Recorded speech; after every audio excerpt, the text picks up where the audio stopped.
Yo, yo, yo, yo, yo. You already know what it is. It's your motherfucking boy, Cage in the Basement. We live, we lit, and I'm back. T-Top versus Bdot.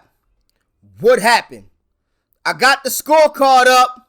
Yo, off rip, this battle was fire. This was a war. Two totally different styles and dimensions. This was a fucking war. These dudes went to war. They was out for blood. I love that shit. I got the scorecard up. Let's break this down. Now, look, the way I break these down, these scorecards, I like to go through each round. And I point out all the things I like. And I take note of all the stumbles and chokes. And at the end, I give a score on each round individually and then a final score. This way I can see who won each round and by what margin, and I can also see who won the overall battle. Now, what I'm doing about stumbles is going to be minus a half a point. That's minus 0.5 points.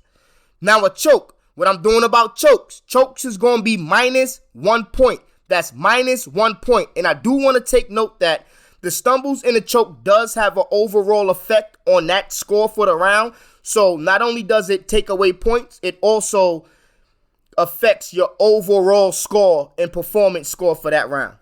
Let's go. I got the scorecard up. Let's break this down. Round one, T-Top. He came out. You told me at the face-off you played college football.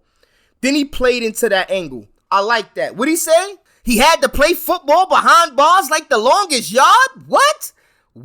That's another story? Y'all gave a bear a college dropout? That's a cover story? What? He had a swamp reference in there. He had a Madden line. What'd he say? Acting woke for the people, but you sleeping in your class? What? That was crazy. What'd he say? You was a flunky back in LA, surrounded by all these cholos and vatos and learned nothing from them essays? What? Your boy T-Top was bugging. I like the comparisons he was doing in this segment, comparing both of their styles. That was nice. When he was talking about Bdot playing Madden with his friends and shit, he was like, that was nice. But in real life, I could have did it better. That shit was hilarious. That shit had me rolling. What'd he say? He always talking about his high school days like Al Bundy? Oh, man, that's that married with children shit. Come on, T-Top, talk that shit. Talk that Al Bundy shit. That shit was hilarious. What'd he say? Where was all that Pan-African when you was trying to be all-American? Oh, man, that shit hit. I ain't gonna hold you. That shit hit. What'd he say? You made yourself a stereotype and that's just for the record player? Oh, my God. Yo, that whole segment was fire. What'd he say? What? You made yourself a stereotype and that's just for the record player? Come on, man. In closing, T-Top had a fire round. I'm not gonna say, yo, oh, my God. You could say I sold my mama anything except a dream? Fire round from T-Top. Yo, he came out the gun smoking. Now let's get into Bdot. Round one. Now Bdot comes out with a freestyle about the environment. You know, like talking about you should be comfortable around all these bricks. Come on, man. Then he gets into it. Summer Madness on his birthday? That's dope. That's really dope. If that was really his birthday, best gift ever. I know he'll agree to that. Like I'm pretty sure every battle rapper's dream is to make it onto Summer Madness at some point. And to get that look on your birthday, best gift ever. That had to be like in God's plans or something. That was dope. Then he gets into some crazy wordplay at the beginning. And then he had a little stumble. I did count that. He had a little stumble. Then he get to this a series of events at the bottom of the ninth inning with your karma. Like your boy started bugging. What'd he say? Y'all just figured that it's true. What'd he say? Y'all just figured that it's true. He may be building that with you, but it's levels. You can't talk stories to a nigga on a roof. Oh my God. Referencing that series of roof battles he did. Yeah, Bdot been bugging off the roof. We can't just put that shit to the side, Ezel. Like, Bdot be rapping so fast, it's hard to catch his little funny shit when he be slipping it in there. That shit was fire. We can't just put that shit to the side, Ezel. Like, I like his flow, too. Bdot be wilding with that shit. What'd he say? Surviving with AIDS, we still want to count T-cells? Oh, my God. Oh, my, what? Surviving with AIDS, we still want to count T-cells? Oh, my God. Then he had this little T-Top impersonation. That shit was funny. What'd he say? I bought this one a bus and this bitch came too? Yo, I'm not gonna hold you. When Bdot is woke and educational, and I love that shit. That's his angle. Stay in that lane. But when he get into that Pyru bag, that shit is fire. Yo, when Bdot get into that Pyru bag, that shit fire. Yo, he be blacking on niggas. What'd he say? I asked for Turk, they put T in front of this work. Same difference. Like, oh my God. Yo, Bdot was bugging. Yo, they said I asked for Turk, they put T in some of this work. Same difference. Like, I like how he be breaking that shit down. He got this little awkward looks, mannerisms. That shit is hilarious, man. Fire. Yo, then he got into this workout scheme. That was crazy. That workout scheme was fire. Yo, he be rapping his ass off. His delivery is amazing. He got into this little segment where he had these complex word structures, and his word placement was crazy. And the fact that he's doing this shit at a rapid pace, not slowing down, is dope as hell. That shit is not easy. He ended like, you can't rap with me. You can't rap with me. He was obviously trying to show that he's just a better rapper than T-Top in that round. I like that. He closed out real strong with a lot of passion. I like that. Fire round from Bdot, round 1. We got a battle now. T-Top comes out trying to defuse the fire like, yo, your slogan ass, bro. Yo, T-Top is hilarious. Yo, your slogan ass, bro. You take this black shit too far. That whole segment was funny. You take this black shit too far. What the ancestors did it. That nigga is stupid. Yo, that whole ancestors, that shit was hilarious. You take this black shit too far. That segment was crazy. What'd he say? He said, you want to bring up the ancestors? Well, dig this. Oh my God. What? You want to bring up the what? You keep bringing up the ancestors? Well, dig this. Oh my God. Oh, that was powerful. That shit hit hard. You want to keep bringing up the ancestors? Well, dig this, king. Oh, man, T-Top was bugging. What'd he say? Even though he brain dead, he's still conscious. Oh, yo, that line was fire. That was fire. He had a KOTD angle playing on the fact that he's so pro-black, then why you go to KOT first instead of coming to smack? You know what I mean? Basically calling Bdot a hypocrite. I like that whole little segment. What'd he say? The woke nigga ain't wake back up till he had caffeine in his diet? Okay, T-Top, talk that shit. Talk that hypocritical shit. Here we go. He had a white man this, white man that segment. That was cool. Like, I like that. That whole little, you did this for the white man and the white man, that whole shit was fire. That shit was cool. What'd he say? While you was praying to them dead niggas, I was moving on tight bricks. While you was looking for a Nubian queen, I was trying to find that white bitch. What? T-Top, you don't talk to that nigga like that. What? Come on, T-Top. Nah, not black African power. Not black African power. You can't talk to black African power like that, T-Top. Come on, man. What'd he say? What? While you was playing, what? While you was looking for a Nubian queen, I was trying to find that white bitch. Oh, man, T-Top. That's black African power right there, man. If these are our last days, nigga, then these are your last hours, nigga. Come on, Top. What? That shit was crazy. He mentioned the fact that that he got 2 black businesses. He also brought up the avocado situation. Yo, come on, man. It was getting kind of touchy in there. Yo, when he said, we trying to figure out how an ex-racist is shooting all the Malcolm X tapings. Oh, man, hold on. Wait. What'd he say? We trying to figure out how an ex-racist is doing all the Malcolm X tapings. Now, that's breathtaking and scarier than Wes Craven. That shit was crazy. What? We trying to figure out how the ex-racist is doing all the Malcolm X tapings? Now that's breathtaking and scarier than Wes Craven? Oh my God. That was damaging. Oh my God. Yo, he actually closed out pretty strong. The fact, oh my God, he mentioned the fact that Bdot never had a black videographer. Yo, that shit was crazy. He had a lot of good points in this round. I like this round. It was very, very well executed. Now, Bdot comes out round 2. Oh, man, talk about fight back. Your boy came out. He opened up with a geometry scheme.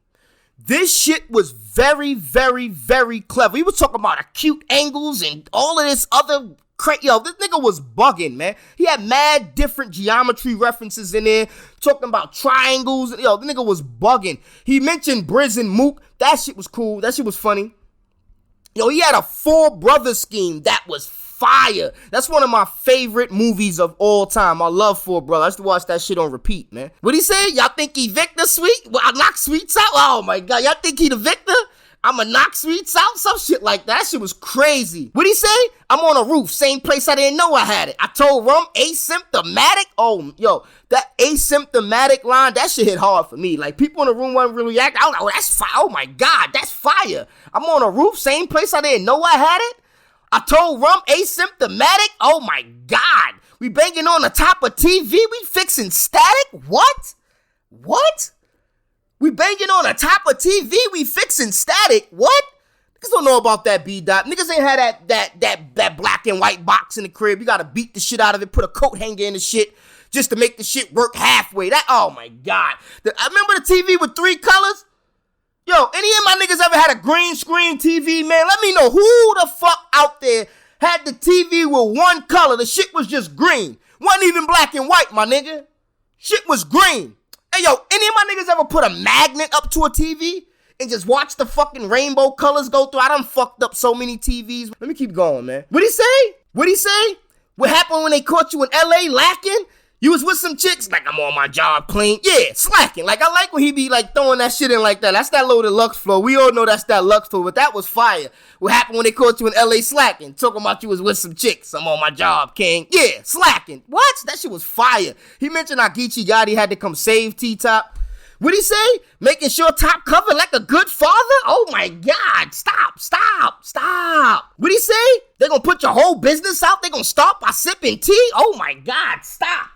That's don't do that to the bear. Don't do that to the bear. That's crazy. They gonna start by spilling tea? Come on, man.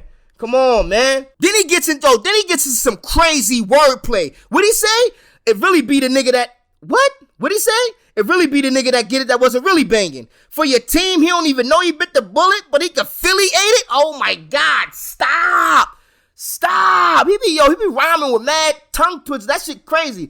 It really be the nigga that, what he say? It really be the nigga that get killed that wasn't really banging. For your team, he don't even know he bit the bullet, but he can affiliate it? Oh my God, yo, Bdot, you be using too many words, man. You gotta edit your shit sometime. That shit is fire, though. That shit was crazy. Yo, he had a whole segment about T-Top, like, being a drug dealer and people praising him for that, and at the same time, they calling him fake because he had a college scholarship. That shit is whack. I think that shit is whack too, Bdot. Like, that's fire that you got a scholarship and was able to go play ball in college. I think that whole segment he did was dope, because I do think it's whack for people to be fucking getting at him for that. That's not really an angle. He brought up T-Top calling him for the plug. That shit was funny. But now look. He had a little slip up or mix up of words in this segment and he got right back to it. But the point is, he did stumble. I did count that as a stumble. But I'm moving on. It wasn't that crazy. When he was like, I'm like, wow, the drug dealer calling a conscious man for the plug. That seems iffy. Like, that segment was dope, but he did slip up on the words a little bit. What'd he say? I get it out the mud with the green in the water. Then why you so scared of swamp, nigga? Like, yo, that shit hit. I was like, oh, yeah, whoa. Okay, talk that shit, please. Yo, he closed out real strong. He was wilding at the end. What'd he say? Unity, linked up. What'd he say? Wow, had to bug it. What? That nigga was bugging, man. What, had to make sure I blew something? What? That nigga was crazy. Strong closing. All in all, he closed out strong. Fire round 2. Now, T-Top comes out in round 3. This my closing verse. I only came here to show y'all where that I'ma put it in. Yo, T-Top slogan is fire the third. This my closing verse. Yo, that shit been fire since UFF. URL, this my closing verse. What'd he say? Huey P. Newton died as a crackhead, you going out smoking too? That shit was fire. He had to set it off line like Creole, all the had y'all bitches smoking on the roof. That shit was fire. He brought up the fact that Bdot moved to Arizona. Like, he was getting into a lot of that touchy personal shit. I don't know, a lot of that shit wasn't really hitting for me, but it was cool. I liked it nonetheless. What'd he say? What good is a battle on the roof? You can't keep your family under one? Oh, that was personal. See what I mean? Like, that shit was, I know it was hitting hard. I know it was personal. What'd he say? I'm on to you. I can see through that roof like, hey, Arnold's room? Oh my God. Oh my, what? What? I'm on to you. Trust me. I can see through that room like, hey, Arnold's room. What? I'm on to you. Trust me. I can see through that roof like, hey, Arnold's room. Oh my, yo, that shit was crazy. crazy. What'd he say?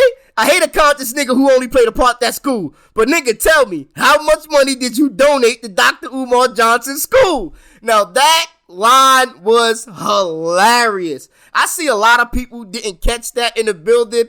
Most niggas didn't know what that was. Even Bdot started laughing. I guess if you know, you know. But that shit was funny. T-Top, yo, that shit had me crying. When he said, how much money did you donate to Dr. Umar Johnson's school?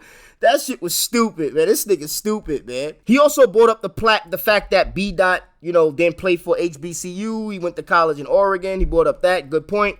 He brought up the fact that Bdot being blood, but at the same time trying to be conscious. He made a lot of good points, saying that if you're going to be blood, you can't be coming to the ring trying to preach to us. You know what I mean? You got to be ready to bang out and kill some niggas and shit. He was on it like that, coming with that angle. I think that was cool. He said, what'd he say? You and Brother Polite are both conscious gang members. If you ask me, y'all both vultures. And y'all don't understand how y'all disrespecting both cultures? That was fire. I ain't gonna hold you. That line made a lot of sense. That shit was fire. What'd he say? If he choose the gods, the homie's gonna put blood in blood mouth until he died over the African pick, blood in, blood out. Oh my God, that was fire. What? If he choose the gods, the homie gonna put blood in blood mouth? He gonna die over the African pick, blood in, blood out? What? What'd he say? You need blood to stay conscious? He's like, no, nigga, you need blood to stay popping. That was hard. So, that was hard. What'd he say? Until he need blood to stay conscious. No, nigga, you need blood to stay popping, nigga. That's like a double entendre, because what's popping, blood. And you got that album. That's crazy. That was crazy. Yo, T-Top closed out crazy strong in this round. Great work from T-Top. This round was fire. I like the way he delivered it. Very, very professional. Now, let's get into Bdot round 3. Now, Bdot started off shouting at Clips, hey, yo, Clips. Telling him he had a message to Nick Cannon, basically saying Nick Cannon approach, putting a turban on was not the right way about going about it. Then he got into this segment about, smacking caffeine, smacking avocado and caffeine. Yo, that whole segment was fire. I don't even want to really quote none of the bars. I don't think I'll do it any justice. But yo, then he segued into a segment about slavery, oppression, and all that shit. That entire piece was fire. If you want to go back and watch this battle, just go back and watch that third round again. That shit got deep. He went into phase 1, phase 2. Like I said before, if you know, you know. I'm not going to break down what this shit mean to you. I think you need to go back and re-watch that round if you missed any of this. He got into the phase 1, the phase 2 shit. You know what I mean? Then he segued that into talking about T-Top's relationship with his mother. That whole breakdown was fire. Now, I'm purposely not quoting none of the bars because, like I said, I don't think it does any justice to this. You have to watch this to get it as a cohesive segment. But it was amazing nonetheless. And I like the way how he broke down how T-Top mother dodged the crack epidemic. And then that turned around. It basically ended off with T-Top being the person to give his mom's blow. That shit was crazy. That was crazy. Then he segued that segment into T-Top having a daughter of his own, which is also very, very poetic. That entire segment was flawless. Then he segued that into a whole segment about T-Top not respecting black women. With the whole, if you don't respect black women, how the fuck you gonna raise one? Crazy. Like I said, this entire sequence, how he put it together, brilliant. Then he started scheming about T-Top and his relationship with his baby mother, comparing that to wrestling, which was very weird, but also very, very clever. Then he segued that into a segment again about T-Top's relationship with his daughter. He finally brought it full circle with the Royal Rumble line. Jesus, that shit was genius. Genius in my opinion. Very well executed. I had to go back and watch this third round a few times just to see how much all of this shit connected. That shit was brilliant in my opinion. Then he closed the segment out talking directly to T-Top daughter, which could have been very, very disrespectful and taken the wrong way and very, very fucking cringeworthy. That was a risky move, but I feel like he did it classy enough. I still don't like the fact of addressing kids on camera and shit, but I feel like he did it classy enough, and he closed out with a line that if you don't respect black women, how the fuck you gonna raise one? Powerful. Yo, if you could see the look on T-Top face when he was saying that shit, you could tell he felt that. That shit was damaging. Amazing. Great work from Bdot. Very impressed. Now, with that being said, I got the scorecard up. Who won these rounds? Let's go. Round 1. I'm giving T-Top a 7.5 for round 1. I think round 1 he came out, he executed his plan. He was good. It was a great opening round for the battle, and it definitely set the tone. Round 2, I'm giving T-Top a 7 for this round. A good round. It was a great round to try to combat what Bdot just did in the first round, and it was good enough to keep the energy at a certain level to let Bdot know that, no, I'm here to play. If you fuck around with me, you die. I like that energy he was giving up in the second, and he also added the comedy element in the second round, which is T-Top is known for, but nonetheless, I'm giving him a 7 for that round. Round 3, I'm giving T-Top an 8 for this round. This round was the best, most well put together round. I liked a lot of his pointers he was giving in this round, and to me, this was his most powerful round. So with that being said, that's a 7.5 for round 1, a 7 for round 2, a 8 for round 3, with a total score of 22.5 points. Now let's get into Bdot. I got the scorecard up. Round 1. Bdot came out. In my opinion, Bdot also scored a 7.5 in round 1. But this is the difference maker. I calculated Bdot stumbled in that round. So like I said, with all stumbles, I minus a half a point. So with Bdot having 7.5, if you factor in that stumble, he's down to a 7. So I'm giving Bdot a 7 for round 1. Now, round 2. I'm giving Bdot an 8 for this round. I really feel like he stepped up the energy. He definitely came out and matched what T-Top did, and he started to be a lot more structured from this point forward, and I really think a lot of the elements he was hitting with was really overpowering what T-Top was doing, so I'm giving him an 8 in this round. But here's where the discrepancy comes in. I also calculated another minor slip-up / stumble, or you can call it he just misplaced the word, but nonetheless, I'm giving him another minus half a point for this, so he closes out round 2 with 7.5 points. Still very good. Round 3. Now, this was the best round of the battle for me. I enjoyed this a lot. As you could probably already tell, I'm giving Bdot a 9 for this round. This was probably the closest thing to perfection I've ever seen Bdot put together as far as an angle, structure, and how everything added up. Now, Bdot mainly raps like this all the time, but to see that angle and go from start to finish, I enjoyed the ride the entire time throughout the third round. That's why I didn't really want to quote no bars. I'd rather people experience that round. And anytime an artist puts up a round that's a 9 or anything like that, you know it was a great piece of material. Now, when we break it down, he gets 7 for round 1, 7.5 for round 2, and a 9 for round 3. That's a total score of 23.5 points. Bdot, in my opinion, wins this battle by a whole point, by 1 point. I'm giving Bdot rounds 2 and rounds 3. T-Top got the first round. Overall, great battle from both combatants. This battle was definitely a stock riser for Bdot. Definitely was a stock riser for T-Top. It just showed that he's still consistent, and no matter how many challenges or obstacles you put in front of him, it's not going to affect his consistency. And let's keep it real. T-Top been giving us exactly what we want from him, what we expect from him, and what we need from him since his debut on the UFF. And that has to be commended. Salute to him. Great battle. I'm calling it a classic. That's the scorecard. Let me know what y'all think. Let me know what y'all scored it as. And yeah, let's break this down. It's your motherfucking boy Cage in the basement. And I'm out, man.